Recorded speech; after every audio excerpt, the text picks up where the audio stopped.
I would again have to get back to you on that, because there have been umpteen exercises that we've conducted even before I left police headquarters. Even earlier also, we've had different consultations. We've had different study groups. We've had different organizations look at, make us suggestions as to what we should do and all that. We've talked to people from different states also.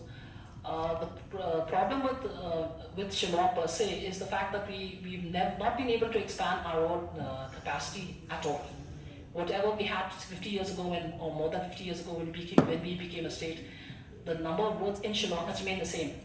There has been hardly any widening of any of the roads also. It was the existing roads 50 years ago. Now 50 years ago you hardly had registration of how many vehicles in a year? Not even 100 vehicles in a year. Today we have a registration of new vehicles in Shillong, in East Khasi Hills DTO. The Transport Office